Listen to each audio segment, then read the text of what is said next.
Welcome to the WordPress Beginners Training Series video number 2, WordPress Settings.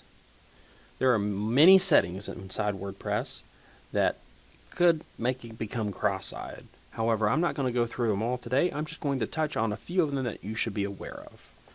Number 1, while this isn't necessarily a setting, it's very helpful in all the different screens you may come across. As you can see, I'm back on the dashboard, the main page when you log into your WordPress site.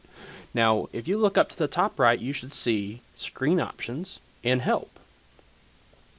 If you click on Screen Options, for instance, a little drop down will appear. Now, as you can see, Welcome to WordPress, At a Glance, and Activity are all checked. If you would like to hide them, you can uncheck those and you can see that they will disappear. I personally would recommend that At a Glance and Activity would be both checked. And if you would like to view Help at any time, you can click down there and you can look around and see different documentation stuff. Now this will take you to the actual WordPress documentation and not the documentation that we've set up here at the university. If you would like to view any of that stuff, you can always go down here and click on Documentation. Now let's go to the settings. If we hover over Settings and go to General, we can see just very basic settings for our site, like the site title. Maybe you didn't like what I put in there originally for you. You wanted to put letters after you or before you or whatever, what have you. So you can change that if you will. And a tagline. I usually try to find your job title and place it in the tagline. So for instance, for mine, it will be Instructional Technology Assistant. But you may want to put something else, and that's completely fine, and you can do that here. If you want to change your email, which I would not recommend, you can do that here. If you change your email to any other email other than the university, your password will no longer work for this account, I would imagine. If you were to update your password on campus, this password would remain the old one and it would get confusing. My recommendation is always leave it your Lee University email. Now the time zone. I don't usually change it, but if you would like to blog, I would recommend it so you get the time correct when you post these things. And I believe it's -4 since we're on daylight savings time. You can change the date format if you wish, and the time format. You can change the day in which the calendar will show what day of the week it begins. And then click Save Changes if you made any modifications to this page. And while we can't see anything from here, let's go ahead. I'm going to view my site, and you'll be able to see that Instructional Technology Assistant is right under my name. Okay, so let's go to the writing section,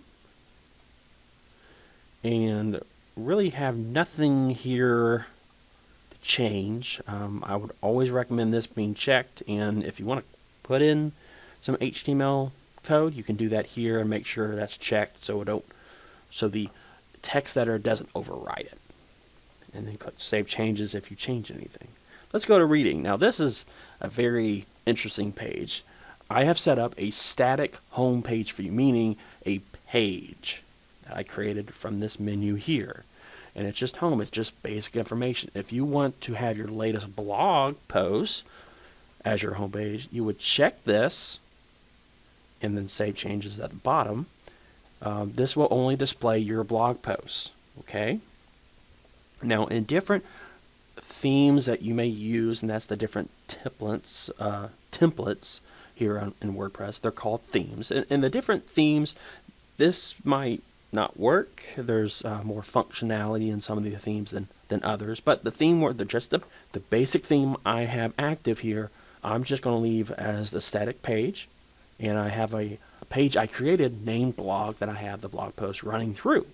That makes things easier, right? You can change how many posts are per page. I just keep it at the default of 10, and the same with this syndication feed. That will be your RSS feed. Don't know what that means? Don't worry about it. For each article in a feed, once again, leave it as full text. Don't worry about it. If you want to block search engines from indexing your site, crawling your site, and so when people search for your name or other things that are interested in you that you put on your site, Google won't pull it up. It won't say, hey, if you're looking for this topic, go to this site. Really, I wouldn't recommend this, but it's up to you. Go ahead, click Save Changes if you changed anything on this page, and those changes will be reflected. And finally, what I'm going to do is I'm going to click on Discussion, and it's going to show there's a lot of options here, but really the things you need to be worried about are really just comments must be manually approved. Now, what does that mean? That means if someone, an outsider or a colleague were to come in and comment on a blog post or something, you have to approve it manually. You have to go into your site and say, I approve this comment. Now, why would you do something like that? Well, I can tell you there are times where there are things called bots, and just malicious people will come in and start advertising and putting, comments that advertise things that are not very good on your blog. And the way to block that is everything must be manually approved. Now, do you have to go in here every day and check it? Not really.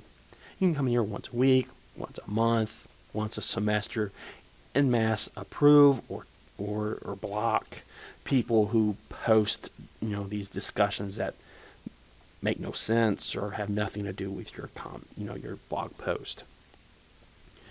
Really, that's pretty much it for this page. If you don't have an avatar set up, and that will be another video here, you can change your default picture here that shows up when you post comments. And then if you change anything on this screen, click Save Changes.